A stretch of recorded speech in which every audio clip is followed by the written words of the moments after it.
hay que tomar lo positivo, que por lo menos, digámoslo de esta forma. Muy buenas tardes, ¿cómo están? Dios los bendiga grandemente. Nuevamente estamos transmitiendo.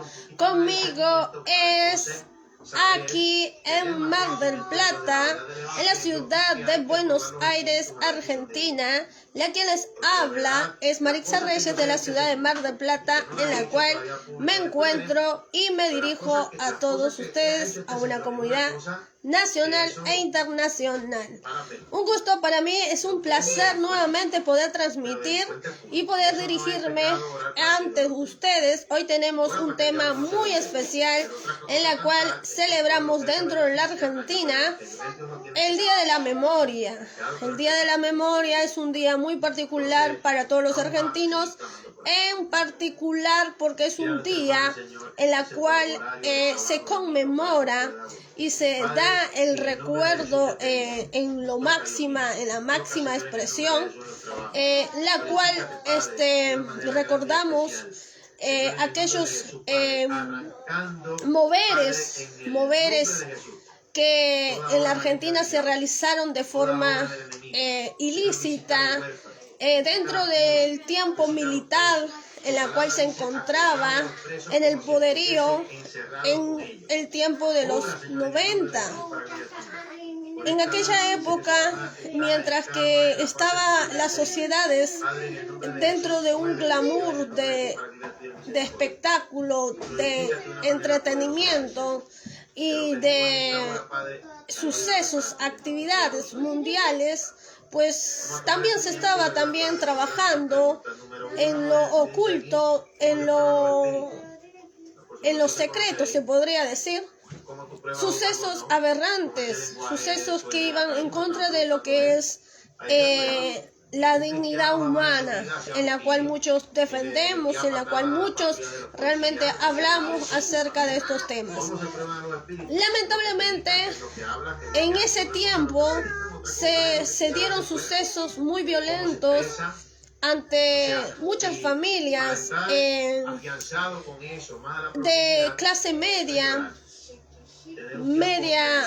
baja y baja, en la cual fueron víctimas de sucesos aberrantes, señores, aberrantes, en la cual no se puede olvidar, no se puede realmente tapar el sol con un dedo, y es por eso que hoy en la Argentina se celebra y se da en conmemoración a aquellas personas que participaron y que realmente se defendieron de alguna forma para poder realmente establecer su dignidad, sus derechos vigentes dentro de esta nación.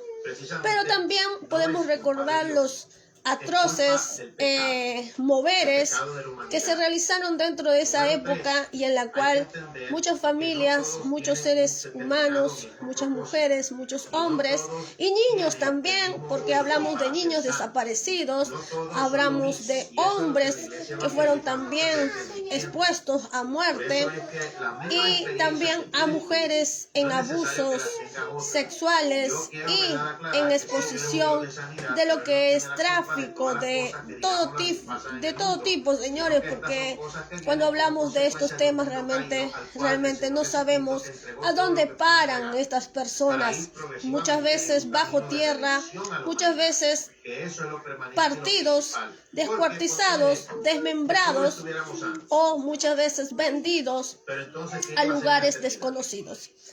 De esta manera, obviamente, estamos hablando de este día tan especial en la cual muchos celebran, y obviamente es para recordar, para que no vuelva a pasar, para que no suceda, para que realmente de forma internacional no ocurra estos abusos, y para eso tenemos entes, organismos públicos, organismos funcionarios a nivel internacional que trabajan para que esto realmente se establezcan de una forma ordenada y limpia y disciplinadamente, para el bien de todas las sociedades.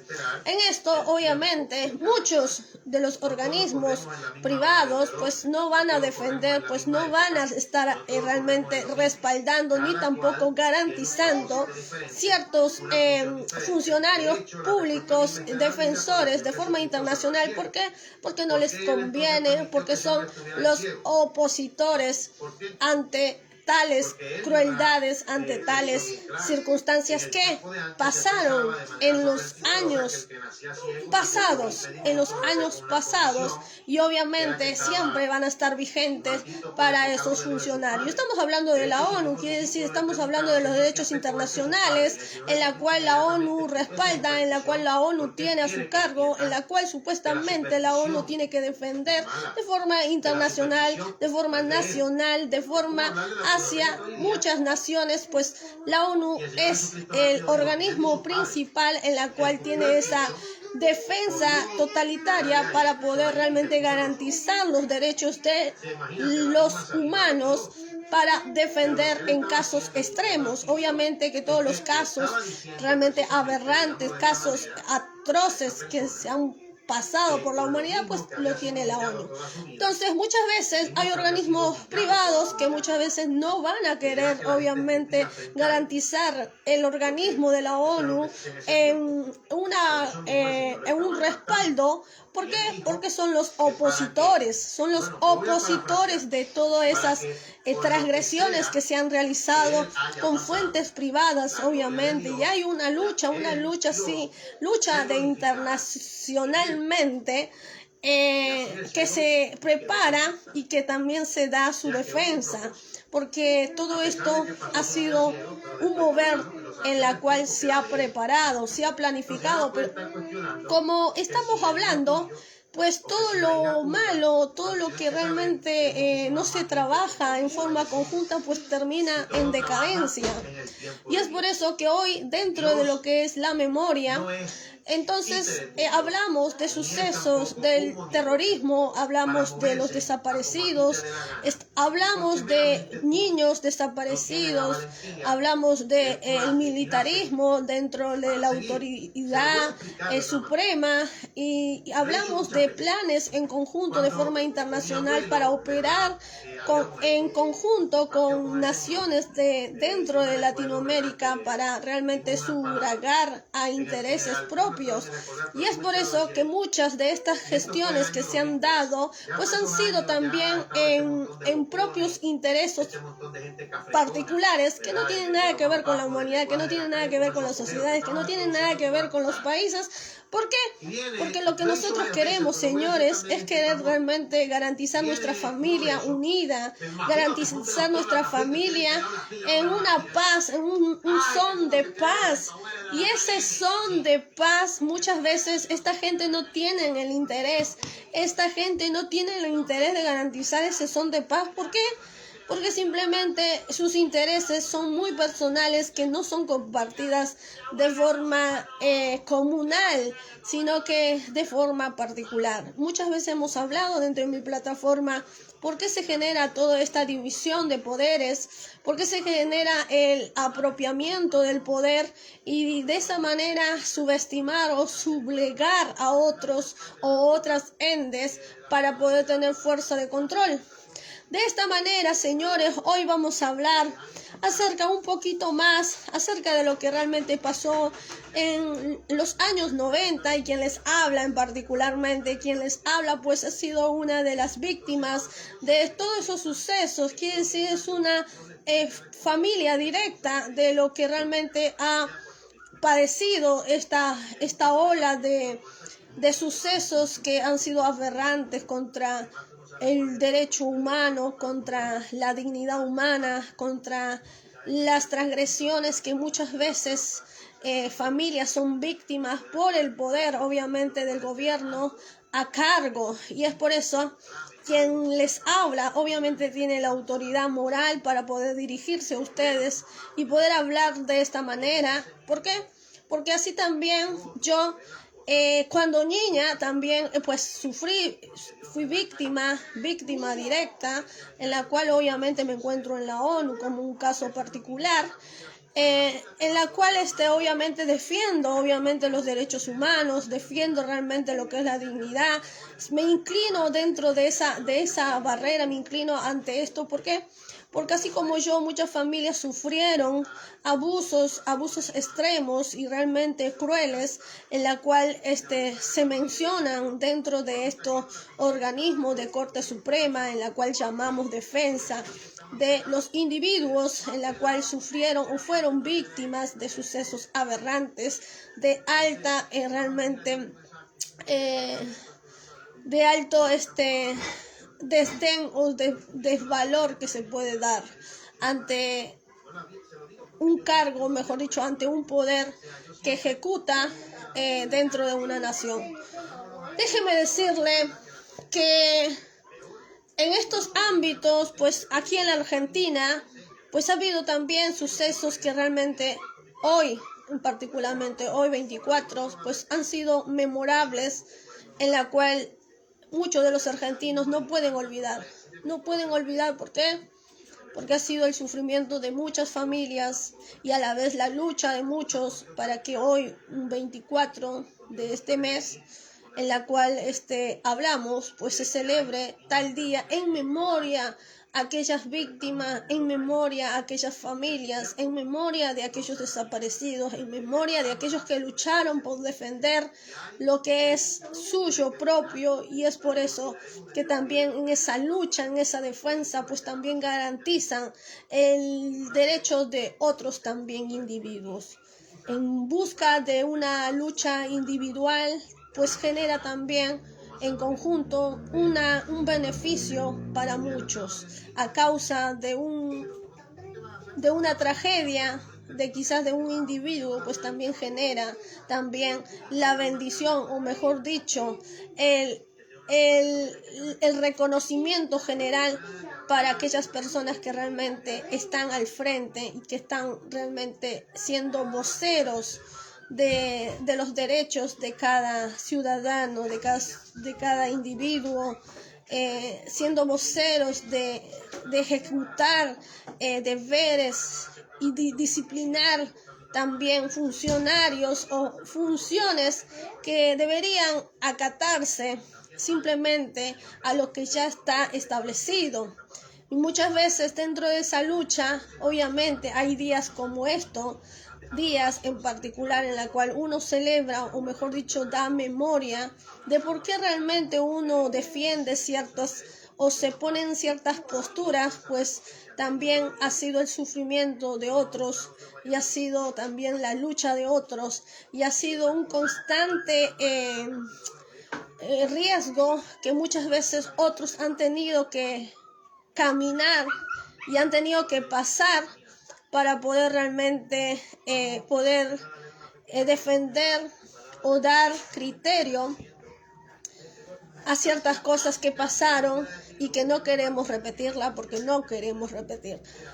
Bueno, vamos a hablar un poquito de esto y vamos a recordar. En mi caso tengo acá justamente mi celular, en la cual agradezco obviamente por esta forma. Vamos a recordar lo que pasó en el año de los 90 allá en Estados Unidos.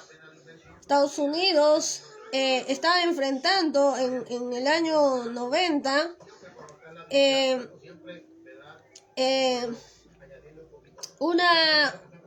un mover que se estaba haciendo, un mover en la cual se vino desde el norte hasta el sur y que estableció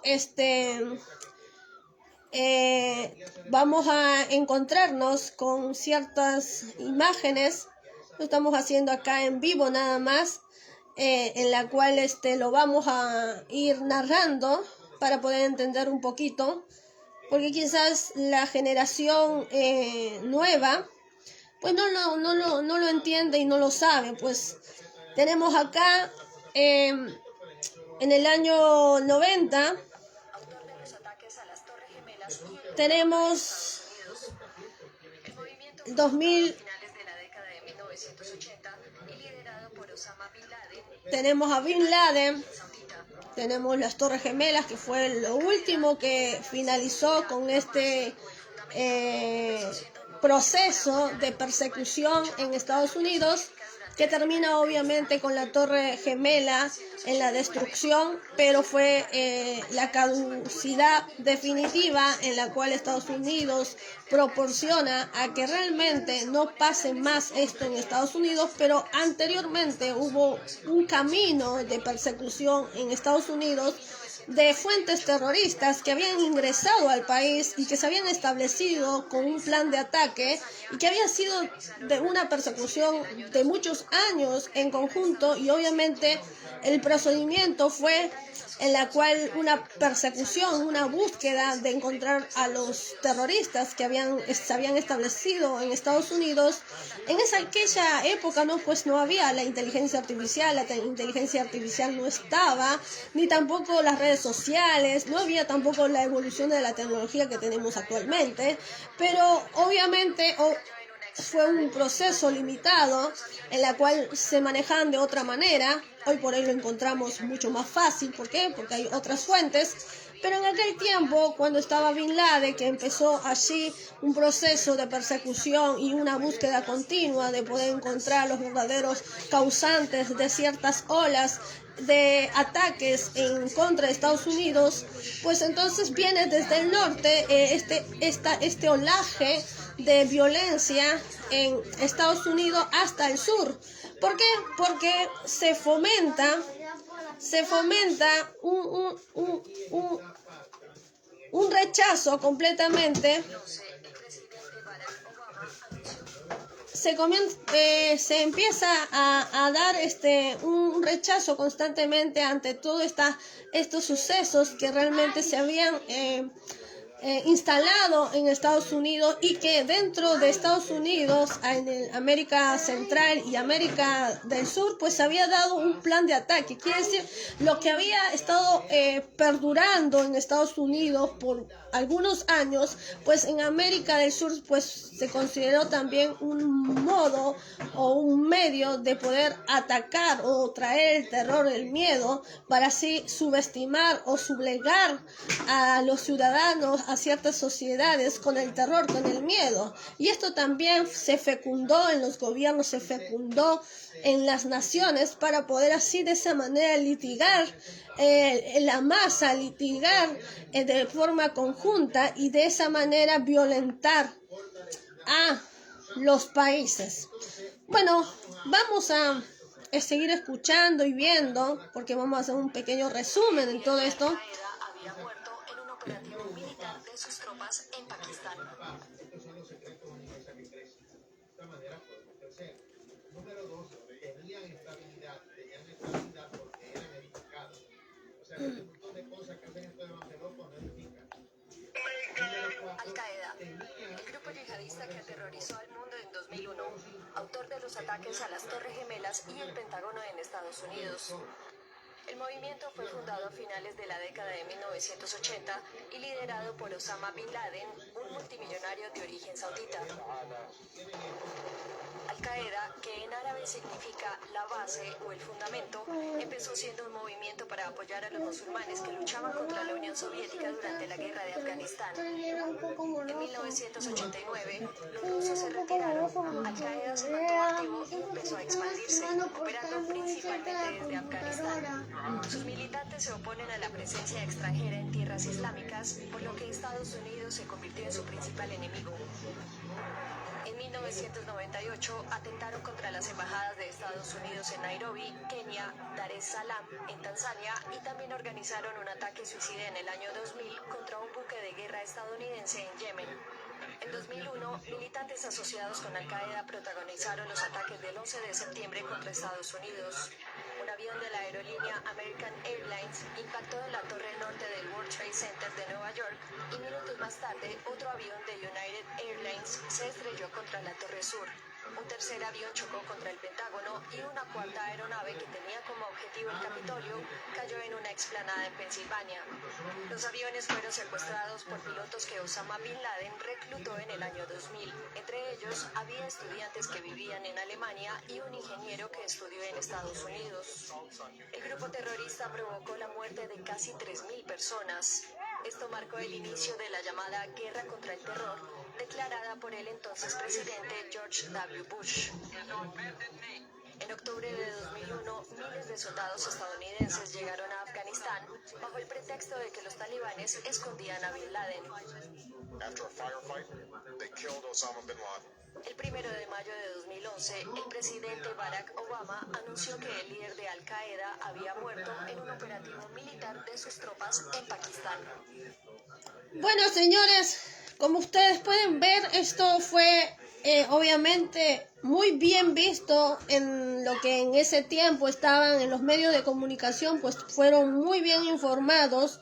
Pero no solamente fue eso, señores, sino que también encontramos otros modos operandus que se podrían decir, en la cual estaba en aquella época operando y que realmente se hizo una ola de terror, porque fue una ola de terror y así como se llama en esa época, la ola de terror y el miedo profundo que ocasionó todos estos sucesos, porque ocasionaron miedos que realmente dejaron huellas para todo un suceso en el futuro, y en la cual obviamente en este tiempo nos encontramos con una tecnología muy diferente y podemos quizás recobrar, mejor dicho, podemos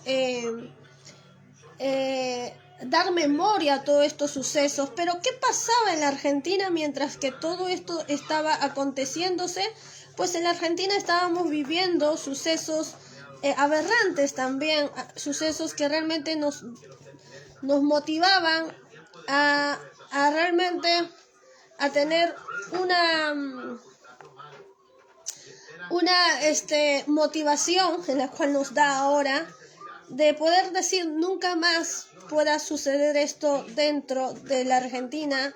¿Por qué? Porque no solamente fue la Argentina, sino también fueron muchos países de América, y es por eso que en la Argentina estábamos viviendo el militarismo, porque fue una ola militar que también se estableció en todo lo que es América del Sur, pues se inició en varios países del sur, y por lo tanto el totalitarismo pues se había fecundado en los países latinoamericanos, y pues había sido también una fuente de lo que uno llama la ola de terror. ¿Por qué? Porque los abusos se habían empezado a evolucionar.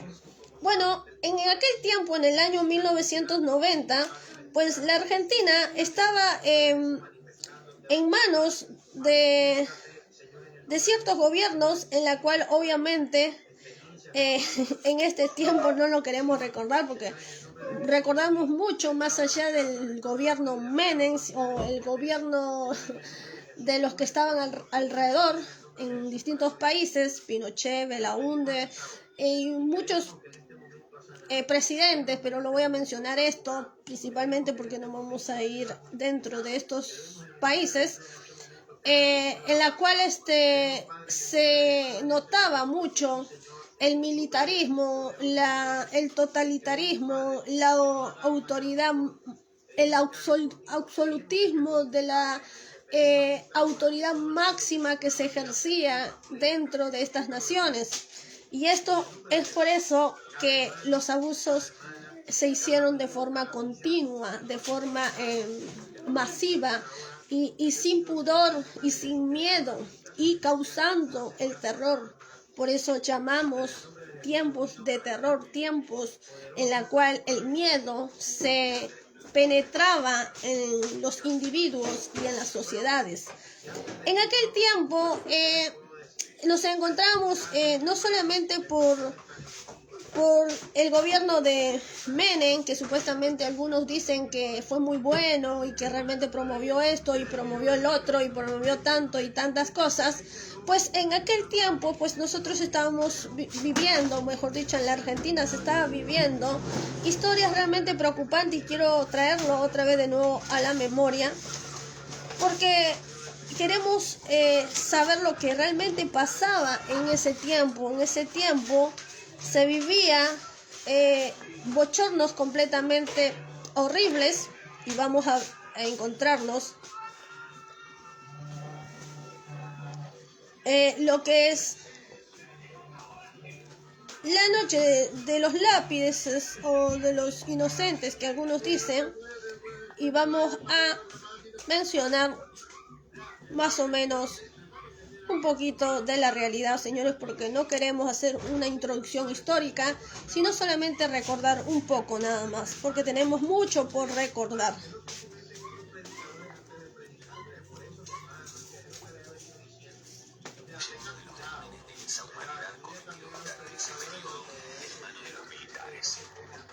Ese día, en la ciudad de La Plata, ocurrieron una serie de secuestros y asesinatos de estudiantes de secundaria. Por eso, hoy, en conmemoración a las 10 víctimas de este suceso, entre las que sobrevivieron y las que no, te contamos qué pasó aquella fatídica noche platense. Para repasar todos los hechos, es necesario ubicarnos en contexto. Marzo de 1976. Estela Martínez de Perón, conocida como Isabel o Isabelita, había heredado la presidencia de la nación luego de la muerte de su esposo, Juan Domingo Perón. Estallidos, rupturas del gobierno, renuncias y crisis económicas eran solo algunas de las características de este periodo álgido para la Argentina. En este contexto, un grupo de militares tomó el poder e instaló una dictadura cívico-militar que se autodenominó Proceso de Reorganización Nacional y se distinguió por llevar a cabo un plan sistemático de terrorismo de Estado hasta diciembre de 1983. Para entonces, Argentina era el único país del Cono Sur que mantenía un régimen democrático. El golpe fue diseñado y puesto en acción como parte del Plan Cóndor, un sistema secreto impulsado principalmente por los Estados Unidos. Es así como el 24 de marzo de ese año se implementó el estado de sitio y la ley marcial. Además, se instaló la presencia de fuerzas militares patrullando en todas las áreas urbanas. Desde el comienzo de los militares en el poder, se llevaron a cabo numerosos casos de detenciones y secuestros, incluyendo trabajadores, sindicalistas, estudiantes y activistas políticos, quienes eran llevados de sus hogares, trabajos o en la vía pública. Este golpe de Estado fue llevado a cabo por la Junta Militar, integrada por los titulares de las 3 Fuerzas Armadas. Sus principales nombres eran Leopoldo Galtieri, Emilio Macera, Orlando Agosti y Jorge Rafael Videla, quien asumió el gobierno de facto el 29 de marzo. El terror dominaba las calles. La Plata, una de las principales capitales universitarias del país, era el nido de varias agrupaciones militantes conformadas por estudiantes que fueron sistemáticamente perseguidas por el Estado. En este contexto, llegó el 16 de septiembre de 1976. Esa noche, el Grupo de Tareas de la Provincia de Buenos Aires realizó un operativo que continuó hasta el 21 de septiembre y que consistió en el secuestro de Claudia Falcone, Claudio de Hacha, Gustavo Calotti, María Clara Ciocchini, Pablo Díaz, Francisco López Montaner, Patricia Miranda, Emil Semoller, Daniel Racero y Horacio Ungaro. Ninguno de ellos tenía más de 18 años. Muchos de ellos integraban la UES, Unión de Estudiantes Secundarios. Esta agrupación había reclamado en 1975 ante el Ministerio de Obras Públicas el otorgamiento del boleto de autobús con descuento estudiantil. Sobrevivientes como Pablo Díaz aseguraron tiempo después que este fue el principal motivo de los secuestros. En el operativo intervino el Batallón 601 del Departamento de Inteligencia del Ejército. Lo que resulta más notable en estas órdenes es que en todos los casos se les asignó el nivel de riesgo más bajo a los estudiantes. Sin embargo, eso no impidió que los oficiales reprimieran a las víctimas. Los secuestros fueron llevados a cabo por oficiales pertenecientes a la policía de la provincia de Buenos Aires, bajo la dirección en ese entonces del general Ramón Camps y Miguel Echecolatz. Además, se utilizaron vehículos Ford Falcon de la Marina para llevar a cabo las acciones. Durante los secuestros, los jóvenes estudiantes fueron fueron sometidos a varias torturas en centros clandestinos como el Pozo de Arana, el Pozo de Banfield, la Brigada de Investigaciones de Quilmes y la Brigada de Avellaneda. Solo 4 de ellos sobrevivieron: Gustavo Calotti, Pablo Díaz, Patricia Miranda y Emil Semoller. El resto está dentro de la lista de alrededor de 340 adolescentes secuestrados y desaparecidos del país. Lo ocurrido después de los secuestros pudo ser reconstruido principalmente por los testimonios de 2 de los sobrevivientes, Pablo Díaz y Emil Semoller.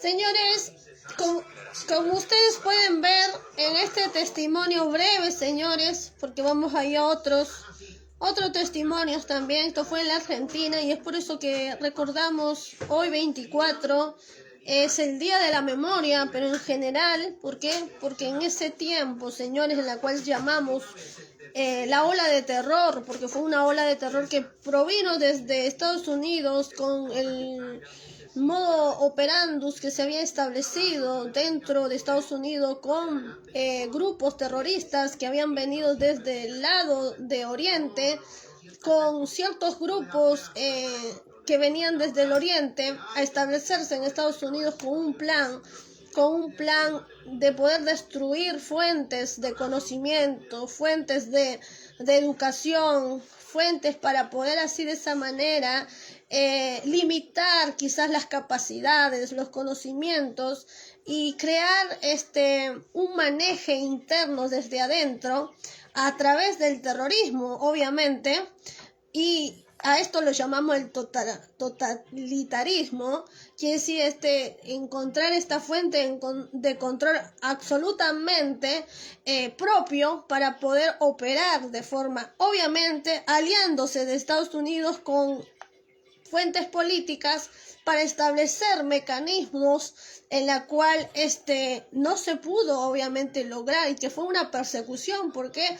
Porque era una lucha en aquellos que estaban siendo prácticamente tolerables ante esto y a la vez también creando el terrorismo interno. Quiere decir, esto fue una ayuda en conjunto, porque no fue solamente de entrar y operar, sino que también fue una ayuda con los partidarios funcionarios que establecían la fuente de poder en Estados Unidos y de esta manera contraatacar al mismo Estados Unidos.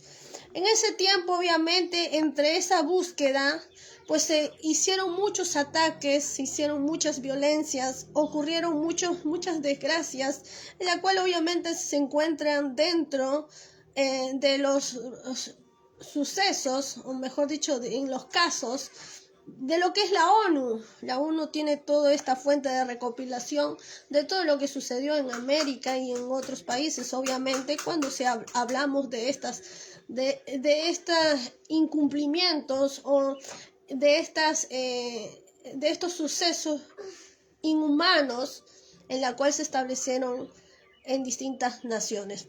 Bueno, vamos a hablar también ahora de lo que pasó allá con Pinochet en Chile. En Chile también tenía otra parte de sucesos y en la cual también hay que recordar, porque no solamente la Argentina recuerda, sino que la Argentina realmente ha establecido este mecanismo, este reconocimiento que debería generarse en todos los países, en todas las naciones, porque realmente lo que se vivió en aquellos tiempos pues son cosas que no deberían volver, debería volver otra vez nuevamente a vivir esta nueva sociedad. Cómplice, la democracia más antigua del mundo, Estados Unidos. Las consecuencias, más de una década de persecución política, represión y crímenes de Estado. Pero, ¿quién fue Augusto Pinochet y cómo llegó a convertirse en uno de los dictadores más temibles de América Latina? Para comprender la dictadura chilena es necesario hablar del contexto histórico de donde surgió, que es el de la Guerra Fría. Recordemos que la Guerra Fría literalmente fue el enfrentamiento entre dos mundos, el del capitalismo y el del socialismo. Fue en 1959, con la Revolución Cubana y la implantación del socialismo, que cambió completamente el equilibrio en la región, ya que el socialismo prácticamente se había instaurado en las narices de Estados Unidos, abajito de Florida, formando un satélite de la Unión Soviética a 144 kilómetros de su frontera. Por supuesto, ese proceso aumentó la esfera de influencia del bloque socialista en la región, poniendo en jaque la doctrina Monroe de América para los americanos, que en realidad era América para los gringos. Y es ahí donde la Guerra Fría se intensifica en Latinoamérica. Por un lado, tenemos a la Unión Soviética, que a través de Cuba financió y apoyó movimientos socialistas de corte guerrillero y reformista. Y por el otro, Estados Unidos impulsó dictaduras militares y gobiernos anticomunistas, proveyéndoles de recursos y entrenamiento para combatir movimientos socialistas y políticos sospechosos de ser de izquierda. Esta campaña anticomunista de Estados Unidos en América Latina fue conocida como Operación Cóndor. Y es ahí en donde viene a cuento Chile y Augusto Pinochet. En las elecciones de 1970, en Chile ganó la presidencia Salvador Allende. Allende instauró un gobierno socialista democráticamente, algo que a Estados Unidos no le gustó nada. Ni mucho menos cuando Allende impulsó la vía chilena al socialismo, una serie de reformas constitucionales para transitar del capitalismo al socialismo. Ese plan constaba de adoptar políticas de planificación económica, nacionalización de empresas, nacionalización del cobre, la implementación de asambleas populares y una reforma agraria. El plan era transitar al socialismo sin la llamada dictadura del proletariado, como sucedía en Cuba y la URSS. Pero los resultados no fueron los esperados y se desató una crisis económica. Esa crisis produjo inestabilidad social y política, ya que comenzó el descontento y las manifestaciones conocidas como cacerolazos. En este contexto de inestabilidad es donde Pinochet y el ejército chileno aprovecharon la oportunidad para dar el golpe a Allende con el beneplácito de Estados Unidos. En ese momento, Pinochet era el ministro de Defensa Nacional de Allende y el 11 de septiembre del 73, junto con la Fuerza Aérea y los Carabineros, dieron el golpe de Estado. Y ahí fue donde comenzó el verdadero terror. La primera acción del régimen militar fue detener a ministros y colaboradores del gobierno y llevarlos a centros ilegales de detención. Después, establecieron un toque de queda en todo el país a partir de las 15 horas. Silenciaron a los medios de comunicación, proscribieron los partidos de izquierda en Chile, declararon un estado de guerra interno y mataron a Salvador Allende, a algunos de sus allegados y cientos de opositores en unas cuantas horas. La población civil, por supuesto, no quedó exenta. Según datos de Amnistía Internacional y ONU, de septiembre a diciembre de 1973 fueron detenidas y llevadas a centros ilegales de detención alrededor de 250,000 personas, el 2.7% de la población chilena. La represión fue el sello del pinochetismo y fue llevada a cabo por agencias del Estado como la Dirección de Inteligencia Nacional, el Ejército y los Carabineros. También utilizaron organizaciones clandestinas como el Comando Conjunto y Patria y Libertad, que eran grupos paramilitares responsables de torturar y desaparecer a miembros de los partidos de izquierda. No se necesitaba ser comunista para ser detenido, era suficiente con ser sospechoso. Esa fue la tónica en Chile por 17 años. El control político ejercido por Pinochet facilitó que el país se volviera un laboratorio social. Así fue como la Escuela de Chicago de Economía, los Chicago Boys, fueron a Chile a implementar su modelo económico, el neoliberalismo. La ironía, una teoría que aboga por la libertad individual a ultranza, fue puesta en práctica en un país donde no había libertades. Al final, Pinochet implementó los modelos de economía de mercado. Quiero aclarar, señores, que cuando hablamos neoliberalismo, este modelo en el cual supuestamente se habla de una fuente económica, pero no solamente una fuente económica, sino también de una ejecución legal en la cual está limitada. Quiere decir que solamente esta fuente legal que nace de un poder ejecutivo, en la cual aplica lo que es la legislación de las leyes, pues entonces este modelo de gobierno pues es un conjunto de normas que van a dar el favoritismo solamente para aquellos que realmente lo pueden ejercer, aquellos que realmente obtienen o pueden obtener supuestamente ciertos recursos, en la cual supuestamente van a ser favorables para unos pocos. Y es por eso que el neoliberalismo no solamente se habla de lo que es la fuente económica, sino también en la parte legal. Actualmente, en la Argentina se establece la república, pero en Perú, por ejemplo, tiene todavía este poder de lo que es el neoliberalismo, que lo que es realmente estamos hablando, y en algunos países todavía tienen esta fuente de gobierno que es el neoliberalismo, y es por eso que muchas veces dentro de Latinoamérica no se puede ejecutar algunas leyes porque el amparo legislativo pues no promueve esa legislación para poder ejecutar. Y si tuviera, en el caso de la Argentina, la fuente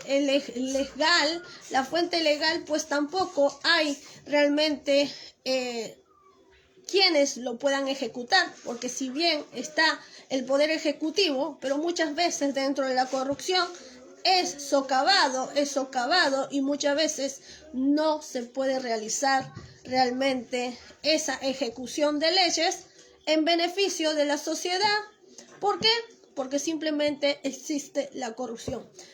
Pero aquí estamos hablando de aquellos tiempos en la cual ejercía el militarismo como una fuente de poder absoluto, totalitario, para aquellas naciones o para aquellos países en los cuales ejercieron violencia y que realmente torturaron a muchos individuos de forma masiva, en conjunto, en masa, se podría decir, en la cual fueron sorprendidos en sus fuentes laborales o en su cotidiana rutina, y en la cual fueron violentados, transgredidos, y es por eso que hablamos de lesa humanidad y lesa humanidad, porque lesa humanidad quiere decir que ya no están ya para contarlo, y cuando hablamos de lesa humanidad quiere decir que todavía podemos hablar y podemos seguir realmente fecundando, dando memoria, en este caso, como en este día tan especial que la Argentina estableció, para poder recordar estos sucesos que habían pasado en el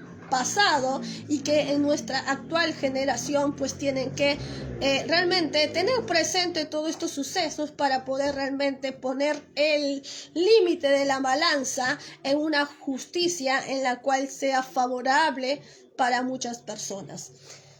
Déjeme decirle que vamos a seguir hablando acerca de lo que realmente, y yendo a la memoria de todo esto, lo que pasó allá en Chile en el suceso. Déjeme decirle, como volvemos, vamos a seguir orientándonos, lo que pasó en Estados Unidos, que fue una ola en la cual se establece ciertos mecanismos, modos de operandus en contra de Estados Unidos, y que termina obviamente haciéndose con sus propios, o sea, aquí sí, con los mismos norteamericanos dentro del país, cooperando a este plan que venía desde el oriente, con algunos palestinos, con algunos árabes, talibanes, en la cual se infiltran en Estados Unidos para operar de una manera en lo que es el aspecto político y en el aspecto económico, y obviamente se da una persecución y una búsqueda también, una persecución para ejecutar sus planes y una búsqueda. ¿Por qué?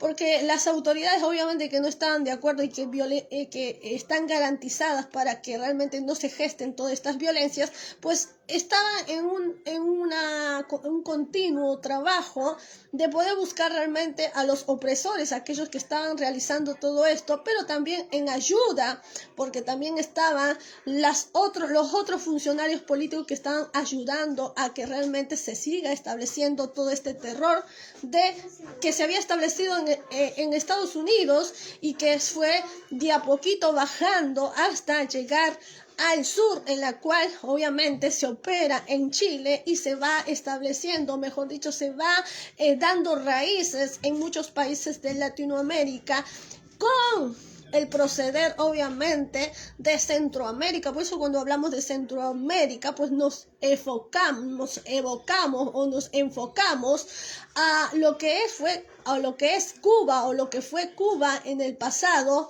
con esta de lo que es la guerrilla del socialismo y del comunismo, y de las ideas revolucionarias y de las ideas que supuestamente fueron evolucionando y que realmente se fueron dando una partidaria de ideas que realmente nunca fueron conclusas. De esta manera, en este proceso proceso piloto, se podría decir, de sucesos que fueron aberrantes para mucha gente, gente que realmente no tenía nada que ver con todo esto y que fueron víctimas de todo esto, de este modo piloto de poder operar en ciertos funcionarios políticos para poder realmente ejercer sus planes propios y que realmente perjudicaron a muchas familias y muchas sociedades. Y esto es lo que recordamos en este tiempo. Por eso que cuando yo hablo muchas veces en mi plataforma y hablamos acerca de el modo operandus, que hablamos de ciertas cosas, hablamos de sucesos históricos que pasaron años anteriores y que realmente son de experiencia para este tiempo, para la nueva generación, para no volver a pasar, para no volver a caminar por ese camino, a ser un transeúnte de sucesos que sabemos que van a terminar en violencia, que sabemos que van a terminar en un fracaso, que sabemos que va a haber víctimas y que va a generar muchas muertes. Todos estos casos se han establecido dentro de lo que es el organismo la ONU, en la cual obviamente que es el derecho internacional del hombre. Y por esa misma razón hay muchos organismos privados que muchas veces están oponiéndose a esta fuente, oponiéndose a este organismo. ¿Por qué? Porque obviamente no quieren establecer derechos individuales y menos dentro de la sociedad. Como vemos en el pasado, pues estos intereses propios en los cuales muchas veces hablamos, que son generados políticamente por fuentes de control, pues entonces también generan que también se den pérdidas de forma masiva. Y en este tiempo, cuando hablamos de corrupción, pues con toda la tecnología, pues no se ejerce eso, pero se ejerce otros daños en la cual se sigue utilizando la masa, sigue utilizando la masa para que la misma masa se pueda dañar, para que la misma masa se pueda autoflagelar, que quiere decir se pueda ellos mismos autodañarse. Y eso es lo que realmente es el modo operandus de este tiempo actual, el modo operandus de este tiempo actual con la tecnología, con la nueva tecnología que tenemos disponibles en nuestro tiempo y que son el mismo mecanismo de décadas pasadas en la cual se vivió obviamente sin la tecnología, pero el mismo proceder, el mismo mecanismo de sucesos, pero obviamente con distinta evolución. Y déjenme decirles, señores, que es necesario recordar muchas veces sucesos y es necesario conocer para no pasar por el mismo camino, para no volver a la misma historia. ¿Por qué? Porque la finalidad va a ser la misma, quiere decir la violencia y las muertes de muchas personas inocentes, en la cual muchas veces en este tiempo estamos viendo y en la cual obviamente se quiere evitar ante todas estas cosas. Vamos a seguir hablando un poquito más de Chile, vamos a ir lo que es después a Perú y vamos a ir lo que fue Colombia y ciertos sucesos de realmente que han marcado dentro de la historia, y no solamente los países que se establecieron después, sino que también tuvieron parte y que de alguna forma participaron y que también fueron violentados. En el penal de Marcos Paz. Tenía 3 condenas en su haber y estaba siendo investigado en 13 causas adicionales por delitos que involucraban a 1.256 víctimas. Aunque su deterioro físico era notorio, su lucidez mental revelaba una certeza firme. Era muy consciente de todas las atrocidades que había cometido y no se arrepentía en lo más mínimo.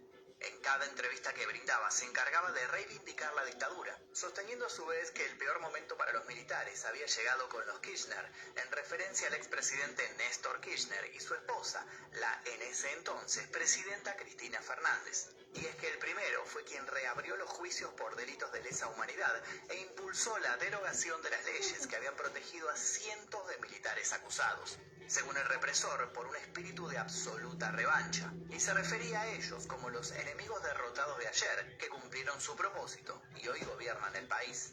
También aseguraba que el objetivo de la dictadura había sido logrado al conseguir restablecer el orden.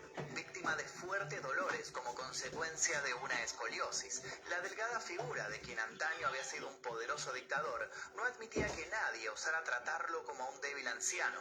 Continuaba realizando sus tareas sin aceptar ayuda, encorvado y utilizando de tanto en tanto un andador para desplazarse. Seguía asistiendo a misa todos los domingos y recibía algunas visitas de familiares y allegados. Incluso en varias ocasiones estas visitas habían sido realizadas por figuras destacadas de la política, como Victoria Villarroel. Pero su salud mermaba día a día y un fuerte dolor estomacal, producto del consumo de analgésicos, comenzó a atormentarlo y a impedirle ingerir bocado. A eso se le sumaron las caídas, que le produjeron varias fracturas y se hicieron cada vez más frecuentes. Luego de un golpe, manifestó no poder acudir a prestar declaración en otra de las causas por las que había sido imputado. Más tarde fue trasladado a la clínica del penal para un chequeo y regresó informando que todo se encontraba bien. Sin embargo, al regresar a su celda y sentarse en el inodoro, esta afirmación tomaría un giro inesperado, pero no nos adelantemos. ¿Cuáles fueron los atropellos perpetrados por Videla contra los derechos humanos durante la dictadura que encabezó? ¿En algún momento el dictador manifestó arrepentirse de sus acciones? ¿Por qué se habla de que hubo 30.000 detenidos desaparecidos durante su régimen?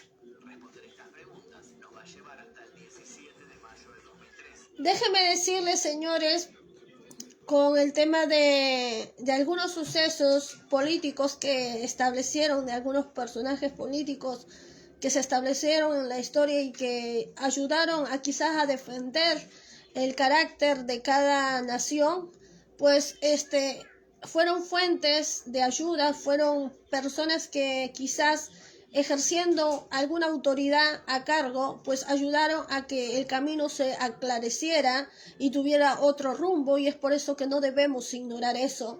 ¿Por qué? Porque aquellas personas que aclaran el camino y que dan un camino distinto, un rumbo diferente, pues realmente son aportadores dentro de la sociedad que ayudan a que la sociedad viva mejor y que la sociedad pueda establecer su paz y su tranquilidad mental. En este tiempo no hablamos solamente de sucesos físicos, sino que hablamos de la paz y la tranquilidad mental. Quiere decir que la mentalidad de la persona es una fuente también de reconocimiento en la no violencia, y es por eso que realmente recurrimos a eso, no a poder establecer la violencia física, sino también a no establecer una violencia mental, que muchas veces dentro de este tiempo se está estableciendo. ¿Y cómo lo podemos hacer? Con las redes sociales, y es por eso que las redes sociales han sido una motivación en la cual muchas veces también los políticos utilizan para hacer todo esto, estas motivaciones de concientización en nuestro tiempo. Pero déjenme decirles que no hay que olvidar también aquellos funcionarios que utilizan su cargo y que están operando en esta actualidad y que operaron en el tiempo pasado y que fueron de alguna forma parte para poder aclarecer, para poder aclarar el camino histórico de los individuos, de las sociedades. Y realmente eso es merecedor y hay que brindar, mejor requerir realmente la ayuda a aquellos personajes en la cual ayudaron también a poder aclarecer, o mejor dicho, a poder quizás poner más lucidez en este camino que se dio en aquellos tiempos. Bueno, en aquel tiempo en la cual tenemos a Carlos Menem, en aquella época, entonces estamos hablando de los años 80 en la Argentina. Hemos ido en los años también 80 dentro de lo que fue Chile, que también fue abrogado por toda esta ola de terror, y que vamos a ver. Un presidente constitucional le entrega el poder a otro de distinto signo político.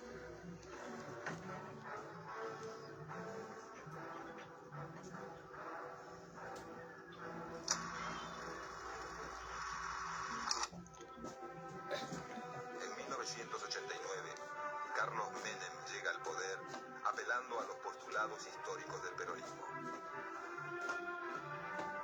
Pero una vez en el gobierno, toma un rumbo diametralmente opuesto al proclamado en la campaña. El resultado de este viraje es una situación inédita. El liberalismo económico se entroniza como modelo de un gobierno peronista. Es así que en su afán de adaptarse a la época, Carlos Menem comienza a desmantelar el modelo de Estado que su mismo partido había construido en los años 40. Y en este momento estamos en el baile, estamos en el ojo de la tormenta. Para llevar a cabo su plan, el presidente solicita poderes especiales al Parlamento. En los últimos meses de 1989, el Congreso aprueba las leyes de emergencia económica y social y de reforma del Estado, que otorgan facultades excepcionales al Poder Ejecutivo. Mientras lleva a cabo estas reformas, los planteos militares siguen golpeando al gobierno de Menem. Es en esta época cuando Carlos Menem estaba en este aprieto supuestamente político por las cuestiones económicas que se habían ejecutado en el anterior gobierno, es donde realmente da paso a que este suceso del militarismo pues entre nuevamente, o mejor dicho, entre a la Argentina y se dé estas olas de agresiones en la época de los 90. Estamos hablando del año 1989 y estamos hablando de los años 1980 y 1990, en la cual fueron los sucesos de agresiones, la ola de terror en la cual estamos realmente mencionando la noche de los lápices, en la cual es uno de los casos que realmente están dentro de la Corte Suprema Internacional y en el suceso histórico de la ONU en defensa y en ayuda y en la proporción de lo que es el aspecto legal de derechos humanos internacionales.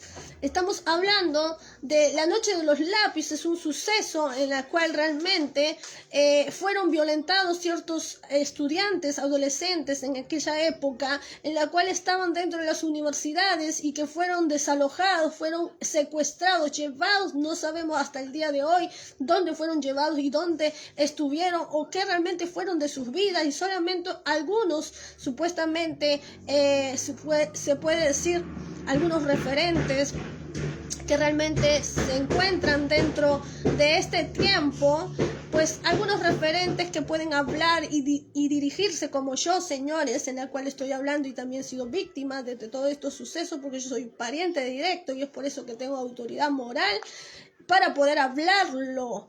Y es por eso, señores, que en este tiempo, pues todos estos planteamientos, pues obviamente era vulnerable, o sea, familias fueron vulneradas, individuos fueron vulnerados, mujeres fueron vulneradas, quiere decir que no podían hacer nada ante toda esta ola de miedo, de corrupción y de violencia del autoritarismo que se ejercía como poder de Estado.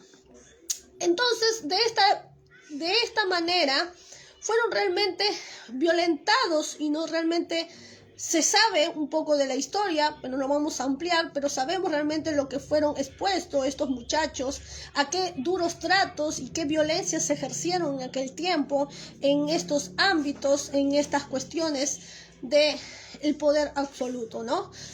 Por eso mismo que hablamos y hay que hacer memoria ante todo esto y poder concientizar a la nueva generación de lo que realmente sucedió en el pasado y que realmente no se debe vivir, no debería volverse a transitar esos caminos. Pero no solamente estamos hablando de la noche de los lápices, en lo que pasó en la Argentina, sino también de lo que se habla de los desaparecidos. Estamos hablando de la guerra de las Malvinas, en lo que pasó en la Argentina. Estamos hablando de otros sucesos en la cual pasaron en este tiempo y obviamente se le dice la ola del terror, la ola del miedo. ¿Por qué? Porque fue una resistencia, una lucha de sucesos dentro de ciertas sociedades y en la cual obviamente fue una pelea continua entre los individuos y la fuente del poder de lo que estaban estableciendo en ese tiempo el gobierno a cargo. En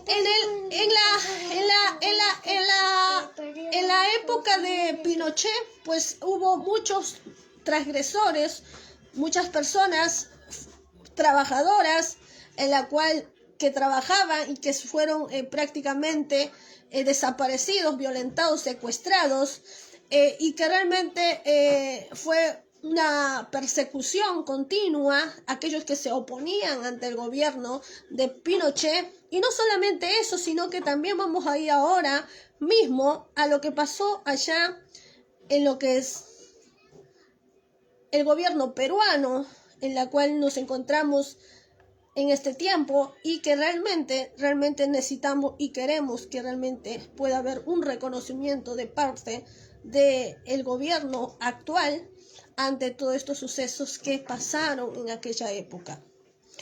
Bueno, allá en el gobierno peruano, en el año 1990, pues nos encontramos con ciertos sucesos en la cual obviamente fue también una ola de terror,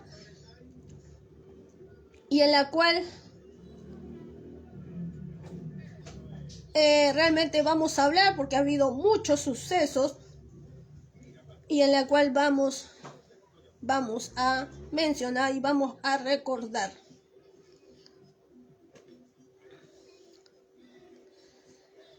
En el gobierno peruano nos encontramos con sucesos, muchos sucesos de ataques.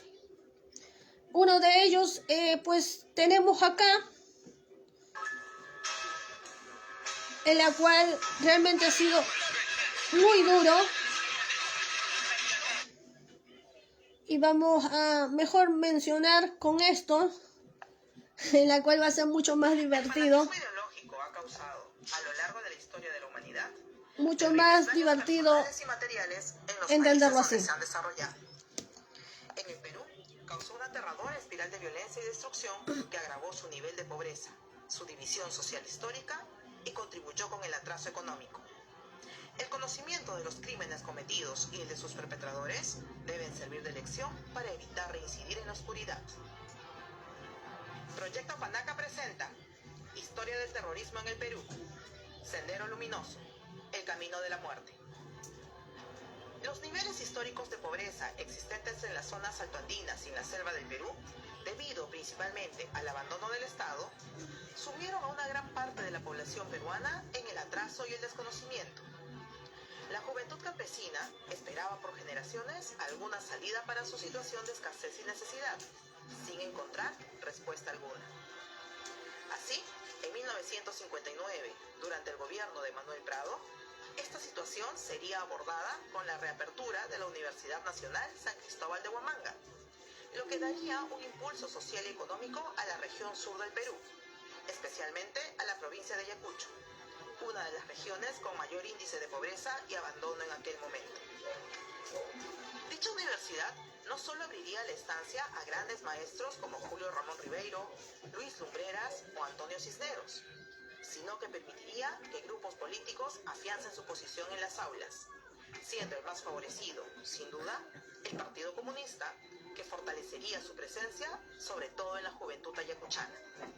En 1962, como resultado de dicha movida política, sería elegido como rector de la universidad Efraín Morón de Best, quien renovaría la plana docente, contratando a personal con militancia comunista, llegando así, procedente de la ciudad de Arequipa, Abimael Guzmán Reynoso, quien sería asignado como catedrático del curso de filosofía, siendo nombrado además responsable del trabajo juvenil del Comité Regional José Carlos Mariátegui del Partido Comunista del Perú, convirtiéndose en el nexo más notorio entre los intelectuales provincianos y la juventud regional.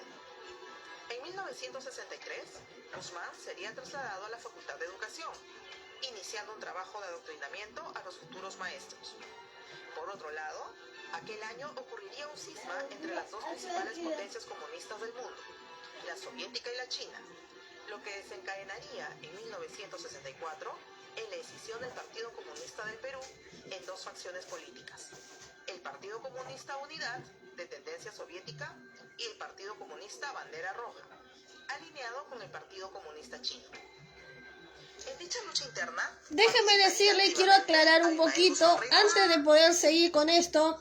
Ustedes ven que en aquella época, estamos hablando del año 1980 y 1990, en la cual fue un proceso histórico, en la cual se podemos ver las causas y las consecuencias, en la cual se va generando toda esta ola de terror, quiere decir las consecuencias que realmente servido de experiencia para poder no transitar nuevamente ese camino, pero también las causas, por qué realmente, y es por eso que hablamos del año 80, 90, porque si bien las transgresiones se fueron muy notorias, casi terminando el año 90 y posteriormente en el 2001, 2011, con la finalidad, o mejor dicho, con la definición total y el término, el culminio de lo que fue las Torres Gemelas, en la cual se puso fin a todo esto, en la cual nunca más queremos ni quisiéramos pasar nuevamente estas transgresiones. Pero durante años hubo una fuerte batalla en distintos países, en distintos lugares, en la cual se habían establecido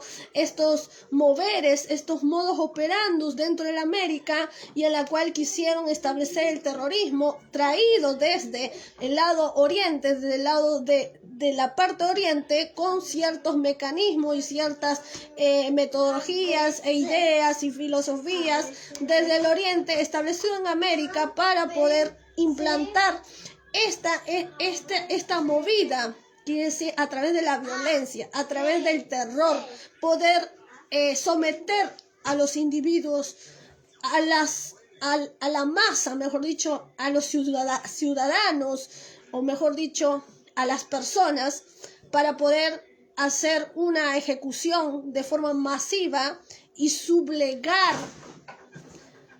a las ciudades, a los países, en un continuo control por fuentes políticas que querían establecer o liderar de una forma libertina el poder.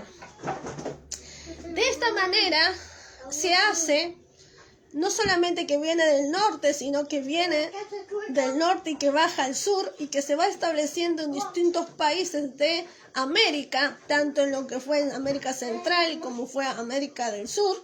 Y es por eso que encontramos estos sucesos que ustedes pueden ver. En el lado peruano, pues tenemos el mar Pacífico, quiere decir, tenemos el océano Pacífico, que está cara a cara con la parte Asia, quiere decir, del oriente, en la cual nos encontramos frente a frente con los chinos, con la parte del oriente sur, y en la cual los talibanes están en la parte norte, pero cara a cara con Estados Unidos. Entonces, por eso que todas estas cosas se fueron generando, quiere decir, esta fuente de cultura, estas tradiciones que se habían dado en el oriente, pues fueron queriendo invadir a lo que es América. ¿Por qué? Porque está al lado, cara a cara. Entonces, déjeme decirle que obviamente en estos años, en el año 90, pues donde se compenetran, donde se meten esta gente, pues se meten a gente vulnerable, se meten supuestamente, se filtran en personas vulnerables, se filtran en ideologías, o mejor dicho, en personas que realmente tienen pocos recursos y es más rápido de controlar, de manipular, y es por eso que esto va a ser su fuente de batalla, esto va a ser la fuente de masa que ellos van a utilizar para poder esparcirse y para poder contraatacar a ciertos liderazgos que están un poquito más contundentemente fuertes y que establecen quizás autoridades o que son funcionarios, y en la cual también van a meterse con funcionarios que estén de acuerdo a estas ideas para poder así establecer fuente de control y así de esa manera llegar a esos extremos que se llegó en el pasado, que es una violencia masiva en el poder completamente totalitario, absolutista, en la cual se ejercía en los años 90, ya entrando al año 2000. Es por eso que no podemos olvidar todos estos sucesos. Vamos a continuar. Impulsando la corriente maoísta liderada por Saturnino Paredes, líder de Bandera Roja. Aquel año, Guzmán sería asignado como director de Estudios Básicos Generales, logrando la creación de la Escuela de Aplicación Guamán Poma de Ayala, donde sus alumnos de la Facultad de Educación realizaban sus prácticas de enseñanza con alumnos de los últimos años de secundaria, lo que le permitió intensificar su labor de adoctrinamiento no solo entre sus alumnos universitarios, sino también en los adolescentes con quienes iniciaría más adelante su lucha armada. En 1965 y 1967, Guzmán viajaría a Pekín para aprender tácticas de guerra y sabotaje, que usaría años más tarde para desatar el terror en todo el Perú. En 1969, la reforma agraria impulsada por el gobierno militar de Juan Velasco Alvarado dividiría a los partidarios de la izquierda que se encontraban a favor y en contra de aquellas disposiciones. Entre estos últimos se encontraba Abimael Guzmán, quien encabezaría una nueva escisión dentro del partido, naciendo una pequeña división que se autodenominaba como los anteriores Partido Comunista del Perú, pero era mejor conocida con el lema que exhibía su periódico partidario: por el Sendero Luminoso de José Carlos Mariátegui. Esta nueva agrupación nacería sin el apoyo popular campesino, quienes se encontraban a favor de la reforma agraria. Así, Sendero contaría solo con la presencia de los llamados cuadros, líderes políticos que le permitirían afianzar su trabajo de adoctrinamiento juvenil en los siguientes años. En 1970, Guzmán dejaría la docencia para dedicarse a la formación de su partido, controlando desde su puesto en el SUTE de Ayacucho el nombramiento de docentes maoístas. 3 años después, en 1974, iniciaría los preparativos de lo que denominaría una guerra popular, para lo que viajaría a Lima buscando aliarse con otros partidos de izquierda, siendo rechazado reiteradamente, por lo que al año siguiente, 1975, luego de ser cesado en la universidad, pasaría a la clandestinidad para dar inicio a su guerra, viajando por última vez a la China comunista junto a los principales líderes militares de Sendero. En 1978, el gobierno militar de Morales Bermúdez convocaría a todos los partidos políticos a elecciones para la conformación de una asamblea constituyente. Esto sería propicio para la participación democrática de las diferentes agrupaciones políticas, asistiendo todas, inclusive las de la izquierda radical, como el caso de Hugo Blanco en la FOSEP, y movimientos maoístas como la UDP. Sin embargo, Sendero se opondría al llamado de elecciones, rompiendo todo lazo con los partidos de izquierda, convocando a su primer congreso en Ayacucho y declarándole la guerra al Perú y a todos los peruanos. Abimael justificaría la atrocidad de sus acciones en la visión que tenía sobre la sociedad peruana, a la que calificaba de semifeudal y semicolonial, dentro de un sistema capitalista burocrático. Sin embargo, esta afirmación era una simple copia de la definición que Mao Zedong había realizado de la sociedad china en los años 20, la misma que era mayoritariamente agraria y sometida al dominio económico de Inglaterra, Japón, Francia y Estados Unidos, los cuales poseían concesiones bajo su respectiva soberanía.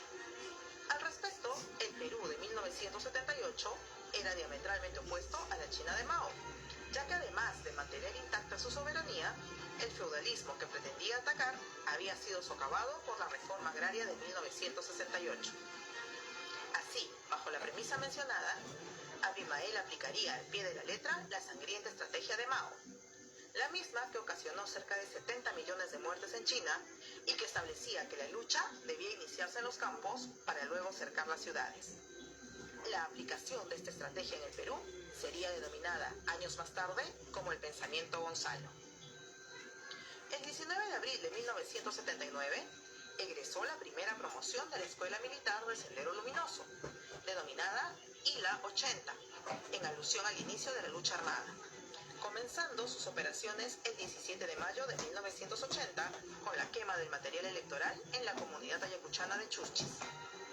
Un mes después harían lo propio en Lima, dinamitando la tumba del general Velasco Alvarado, a quien culpaban de la pérdida del apoyo campesino debido a la reforma agraria, y realizando la destrucción de los archivos de la municipalidad de San Martín de Porres. El 28 de julio de ese mismo año, Sendero detonaría por primera vez una carga de dinamita en el sistema eléctrico de Ayacucho, Lima y Cusco, causando un pequeño apagón durante el discurso del recién elegido presidente Fernando Belaúnde. Al mismo tiempo, empezaba su incursión en la sierra peruana. Si bien al inicio su presencia fue bien recibida por los comuneros debido a que castigaban a ladrones, avijeos y prestamistas abusivos, esto cambiaría rápidamente debido a que comenzaron a aplicar estrategias maoístas, aislándolos de las ciudades y prohibiendo la venta de sus productos agrícolas, agravando su situación de pobreza. Sin embargo, el rechazo total llegaría cuando comenzaron a perpetrar las horribles matanzas a las autoridades locales y a los pequeños comerciantes bodegueros o dueños de tierras, a quienes acusaban de burgueses o terratenientes, los que eran brutalmente asesinados. Señores, esta fuente, este mecanismo que estamos viendo y que estamos realmente viendo como una forma de rápidamente cómo se estableció todo ese mecanismo de violencia, cómo fue la ola de control y cómo fue prácticamente históricamente hablando, cómo se introdujo y cómo procedió paso a paso, pues nos está dando una referencia de que este mecanismo en la cual muchas veces operan de forma sigilosamente con un procedimiento y que tiene una fuente de control por cuestiones anuales, quiere decir que es una operación continua a través de los años y que realmente obviamente tiene una finalidad, por eso hablamos de los años 90, que sí, 1980 y 1990. ¿Por qué? Porque fueron el procedimiento de evolución en la cual se dio toda esta intencionalidad, en la cual obviamente no queremos repetir y no queremos volver otra vez de nuevo a ese mecanismo y que realmente ese mecanismo no nos vuelva a querer operar y controlar. ¿Por qué? Porque estamos viendo cómo se introducen gente vulnerable y a través de la vulnerabilidad de las personas, pues ellos se infiltran de forma estratégicamente y utilizan a la gente para poder operar, para que sean parte de todos estos abusos continuos, porque son abusos continuos en la cual muchas veces las familias terminan siendo perseguidas, secuestradas, violentadas y un montón de sucesos, señores, y es por eso que realmente no queremos. Y recordamos todo esto porque no solamente pasó en la Argentina, sino que en la Argentina se dio todo esto porque ya había un modo operandus a nivel internacional que fue desde América del Norte y que fue evolucionando hasta América del Sur y que se fue esparciendo por todos lados. ¿Por qué? Porque era una fuente de control, era una ideología, un pensamiento que se había iniciado desde el lado oriente, en la cual se ejercía un mecanismo de violencia con los talibanes, musulmanes y toda la parte norte del oriente, con la experiencia máxima de la evolución de la historia, que es China. China es el país más antiguo dentro de las sociedades de la humanidad, pues es uno de los países en la cual ha estado muy, se podría decir, muy estable durante tanto tiempo, años y años, pues una civilización que ha tenido en continua evolución y que se ha ejercido bajo el dominio, la ideología, la filosofía en la cual han mantenido ese poder hasta en los días de hoy.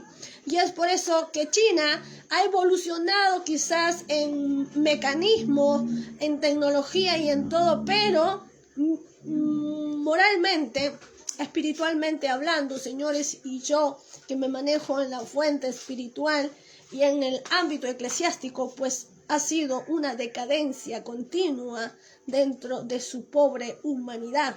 Quiere decir que ha evolucionado quizás de alguna forma muy tecnológicamente, pero ha empobrecido carentemente hasta el Seol en el ámbito de lo que es su humanidad. ¿Por qué? Porque toda la fuente de control que han ejercido ha sido a través de la violencia, a través de la extorsión, la corrupción, a través del flagelo, a través de vidas en las cuales realmente pagaron el precio para poder realmente tener lo que China actualmente tiene, y no ha sido bajo un mecanismo de evolución humana, sino bajo un mecanismo dentro de lo que es el totalitarismo y el control absoluto. Y es por eso que esa ideología ese modo operandus que se manejan dentro de la política, y decir que por eso muchos políticos estudian política, porque hay muchas estrategias, y esto es uno de lo que realmente se estableció en América, en la cual no queremos repetir nuevamente. ¿Por qué? Porque muchos políticos conocemos esta drástica historia en la cual se estableció en América, y cada vez cuando hay ciertos moveres extraños, pues América salta enseguida porque no quiere volver otra vez de nuevo a esas raíces, a esa historia, a ese mecanismo en la cual muchas veces se infiltraron en países vulnerables, y en este caso en el lado peruano, porque acá tenemos dos líderes en la cual se inician primeramente en el área de los campesinos, que es la gente vulnerable, en la cual sentían que iban a ser protegidos por estas personas que venían con ideologías, con mecanismos, y que luego después se volvieron sus opresores, y que realmente retuvieron sus fuentes de ganancia, su recurso económico, para poder manipularlos y controlarlos de esa manera. Y es por eso que se hizo una guerra civil en Perú. En Perú se inicia una batalla campal con los campesinos, en la cual muchos campesinos se levantan al darse cuenta de todo esto, pues se levantan en contra de todos estos funcionarios políticos, y obviamente se inicia una batalla, una guerra civil, y allí empieza esta lucha de clases, en la cual obviamente después se levanta otra fuente, un líder, en la cual se establece en la clase media alta, en la cual se le llama la limeña tapada, quiere decir en la ciudad, dentro de la gente que se establece en la ciudad de Lima. La ciudad de Lima fue atacada nuevamente, y en la cual obviamente se ataca a profesionales, quiere decir a personas que realmente tenían fuente de conocimiento, funcionarios políticos que estaban ejerciendo quizás de una manera contraria, o que tenían una lucha contraria, y es por eso que realmente se ataca a esta fuente, en la cual hubo no solamente una batalla civil dentro del área del campesinado, y no solamente entre el área del poderío, porque en ese tiempo existían los terratenientes, como también el área del país de Chile, o en algunos países que también estaban dentro de América del Sur, pues existían los terratenientes, quiere decir los dueños de la tierra, que todavía se establecían en algunos lugares, y es por eso que cuando vinieron esta fuente de control, pues lo primero que hicieron es desaparecer a los terratenientes, que decía aquellos dueños de la tierra, pues los desaparecieron,